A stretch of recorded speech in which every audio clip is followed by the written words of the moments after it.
Okay, Effortless English members, welcome to the Mind Maps vocabulary discussion. Let's get started right away. Diagram is our first word. A diagram is a drawing or a graph of information or for information. So it's not just any drawing. A drawing of a person is not a diagram. A diagram shows information. Okay, well, you see the phrase linked to. Linked to. It means connected to. If items are linked to each other, they are connected to each other. Next, we see the word radially, that in a mind map, information is arranged radially. Radially means in a circle, in a circular way, like a circle, a round. So that's radially, arranged in a circular way, radially. The next sentence, we see the word generate, to generate. Mind maps generate new ideas. That means to make or to create, to generate. The word structure means, used as a verb, to structure something, means to organize it. So mind maps can be used to structure ideas, to organize ideas. And classify, used as a verb, to classify ideas, also has a similar meaning as organize. Structure, organize, classify. These are all very similar. Classify actually means to put things in groups, put ideas or things into groups that are similar. So for example, we classify a dog as a mammal. It's in the mammal group with other mammals, other creatures that have hair. Okay, so we see the word semantic in the next paragraph. A mind map represents semantic information. Semantic means meaning, related to words and meaning, about words and meaning. So mind maps, they use a lot of words in mind maps, and mind maps organize ideas. They organize meaning. That's what mind maps do. Okay. We see the word portions in this same sentence. Mind maps organize portions of information. A portion is a piece. So a portion of information is a piece of information or a part of information. All right, we see the word nonlinear. Mind maps are nonlinear. Nonlinear means not in a straight line.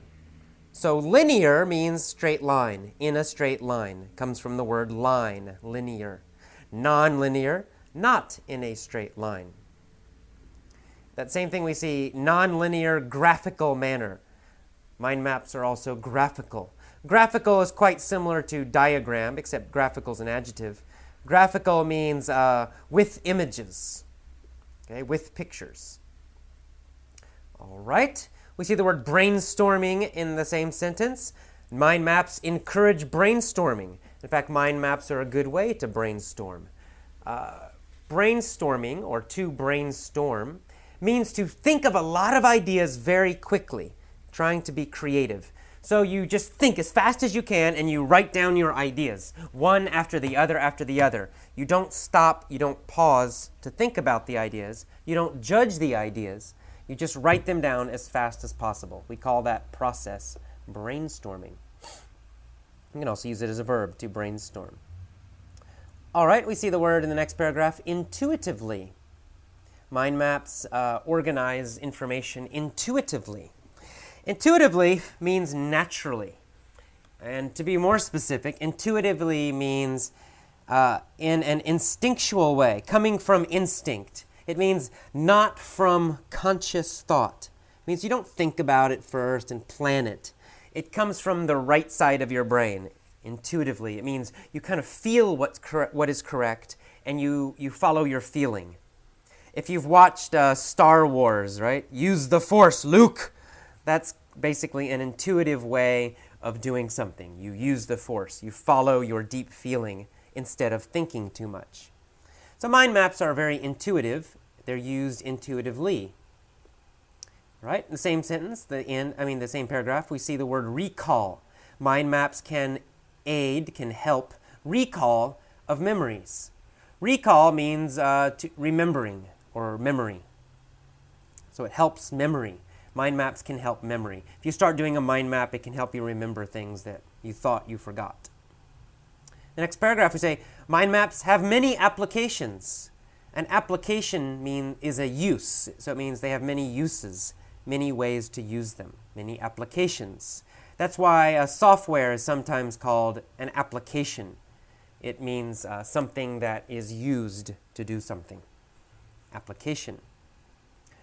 All right, at the bottom of that paragraph, we see the word mnemonic. We've had that one before in a past learning guide, in a past article. A mnemonic technique. Mind maps can be a mnemonic technique. Mnemonic means to help memory, something that helps memory, something that helps you remember something else. So a mnemonic. A mind map is a mnemonic.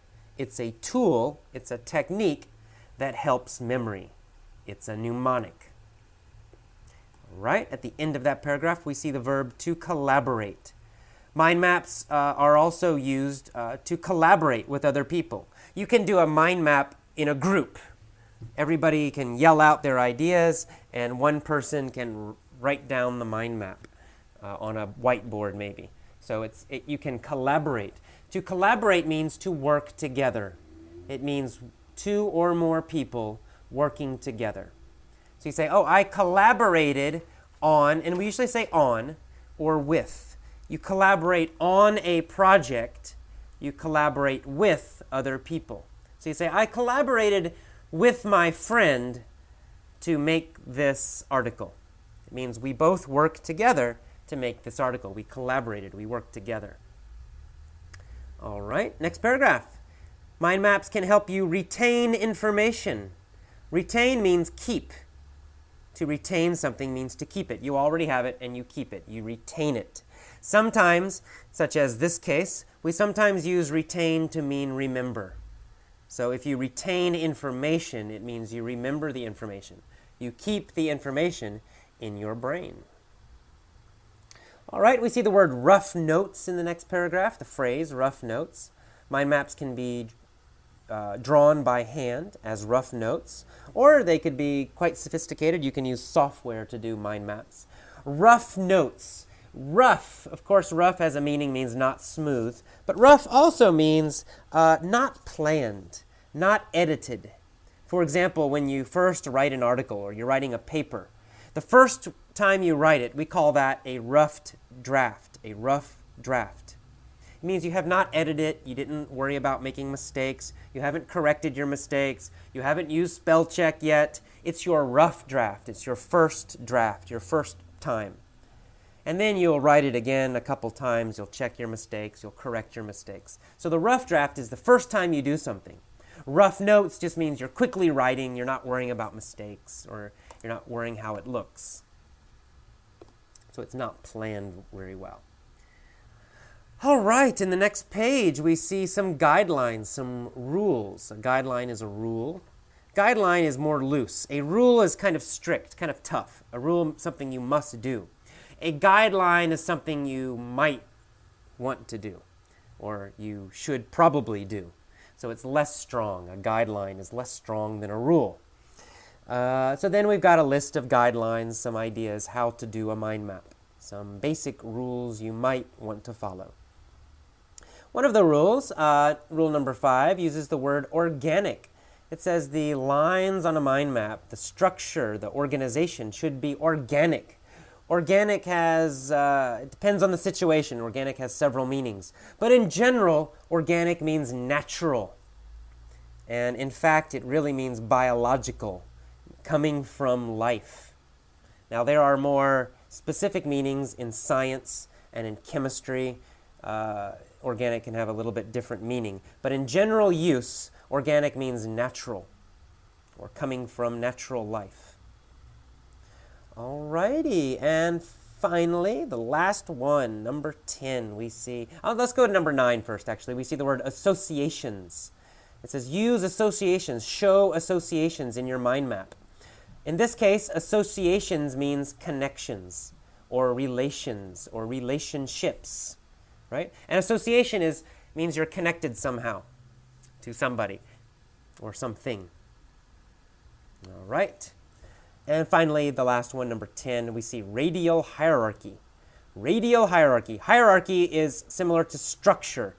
It means, a hierarchy shows what is the most important thing, and then what's next, and then what's next. If you're talking about a company, you might say, who's the top person, the president, the CEO, and then the vice president, and then other, regional presidents, and then etc. So this is the structure. A radial hierarchy means it's in a circle. The organization is in a circle. Nobody's at the top, or in this case, nothing is at the top, right? You have something in the middle, your main idea, and then you have many other ideas, lots of other information surrounding it, around it. But nothing is more important than anything else. That's radial hierarchy, circular hierarchy. Remember, radial means in a circle, or like a circle. All right, that's it. I suggest you listen to this vocabulary lesson a few times. If you're an advanced student, maybe one time's enough. If you're not a really advanced student, you probably should listen several times so that you get a general feeling, a general idea about the vocabulary. After that, listen to the mini story lesson. Okay, see you next time. Bye-bye.